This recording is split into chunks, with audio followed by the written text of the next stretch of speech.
Hai,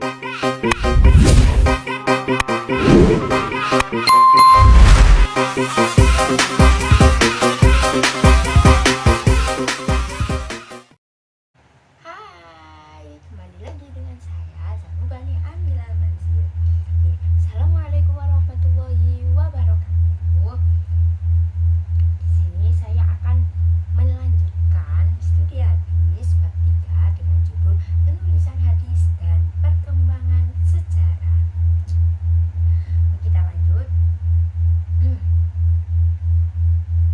Pro dan kontra penulisan hadis.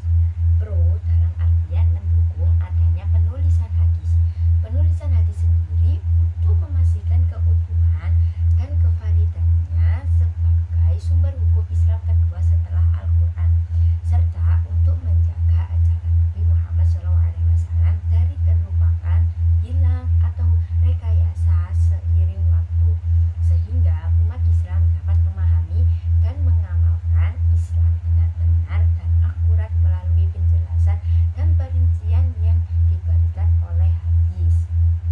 Yang kedua, kontra dalam artian menentang adanya penulisan hadis. Kontroversi penulisan hadis merujuk pada adanya hadis yang melarang, dan ada pula yang menyebabkan perbedaan pandangan di kalangan ulama. Menghadapi dua sisi yang tampak bertentangan di atas, ada beberapa pendapat yang mencoba menyimpulkan kedua hadis kontradiktif di atas, yaitu larangan menulis hadis terjadi pada periode awal kerasulan di saat banyaknya wahyu yang diturunkan, sedangkan izin penulisannya disabdakan pada periode akhir kerasulan. Dan yang kedua, larangan penulisan hadis itu ditujukan bagi orang yang kuat hafalannya dan tidak dapat menulis dengan baik, serta dikhawatirkan salah dan bercampur dengan Al-Quran. Izin menulis hadis diberikan kepada orang yang pandai menulis dan tidak dikhawatirkan salah dan bercampur dengan Al-Quran. Dan yang ketiga, larangan itu ditujukan bagi orang yang kurang pandai menulis, dikhawatirkan tulisannya keliru, sementara orang yang pandai menulis tidak dilarang menulis hadis. Oke, yang selanjutnya, kriteria kredibilitas hadis. 1. Ketersambungan sanad, dan yang kedua, tidak ada syadz. Yang ketiga, perawi yang adil, dan yang keempat, tidak ada ilat, dan yang kelima, perawi yang dobit. Lanjut, penulisan hadis pada masa Rasulullah dan sahabat. Pada masa awal ini, Nabi Muhammad setidaknya memberikan beberapa kebijakan terkait dengan penulisan hadis. Di antaranya adalah: 1. Rasulullah memerintahkan kepada para sahabat untuk menghafal dan menyampaikan atau menyebarkan hadis-hadisnya. Yang kedua, Rasulullah melarang para sahabatnya untuk menulis hadis karena untuk menjaga kemurnian ayat-ayat Al-Quran. Dan yang ketiga, Rasulullah memerintahkan sahabat untuk menulis hadis-hadisnya. Lanjut, penulisan hadis pada masa kodifikasi. Yang pertama, masa Rasulullah.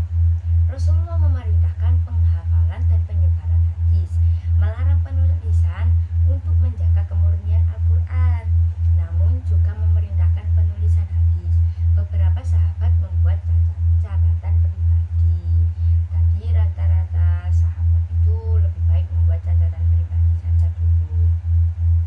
Dan yang kedua, masa Khulafaur Rasyidin. Masa ini dikenal sebagai periode pembatasan hadis karena kekhawatiran kekeliruan akibat situasi politik. Periwayatan dilakukan secara lafzi atau sama persis atau maknawi, makna sama. Dan yang ketiga, masa Khalifah Umar bin Abdul Aziz. Penulisan dan pembukuan hadis dilakukan secara resmi. Khalifah Umar bin Abdul Aziz memerintahkan Gubernur Madinah untuk membukukan hadis yang kemudian ditindaklanjuti oleh ulama di berbagai daerah. Periode pemurnian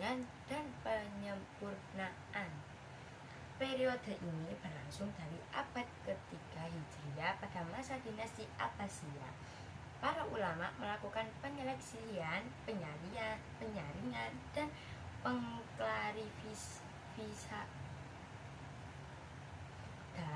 pengklasifikasian hadis. Pada masa ini lahirlah 6 buku ilmu hadis kutubus sittah.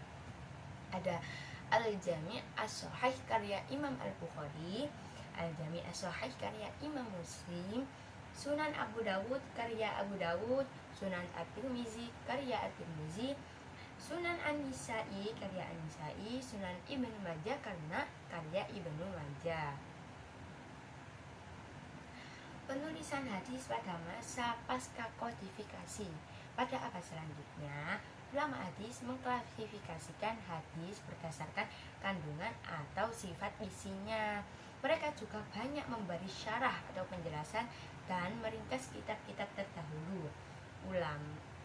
Usaha ulama hadis pada abad selanjutnya sampai sekarang adalah mengklasifikasikan hadis-hadis yang sejenis kandungannya atau sejenis sifat-sifat isinya dalam suatu kitab. Di samping itu, mereka banyak memberi syarah dan meringkas kitab-kitab terdahulu. Di samping itu juga, usaha lain yang dilakukan oleh ulama hadis pada abad ini dan seterusnya adalah menyusun ma'ajim hadis untuk mengetahui dari kitab hadis apa sebuah hadis dapat dipertemukan. Oke, kesimpulan dari bab ini adalah para sahabat menjaga dan menghafal hadis dengan akurat melalui penghafalan, perekaman, dan praktik. Penghafalan melibatkan pendengaran dan membahaskan perkataan Nabi.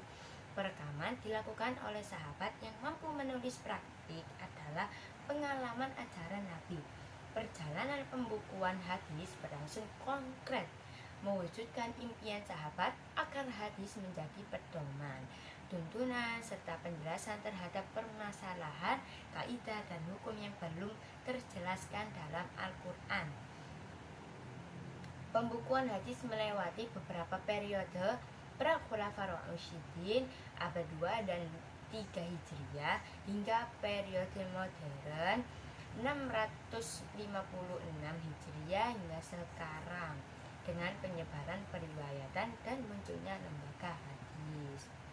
Oke, sekian dari presentasi hari ini dari bab 3 hingga atau salah kata, mohon maaf sebesar-besarnya. Idenya Siratal Mustaqim. Wassalamualaikum warahmatullahi wabarakatuh.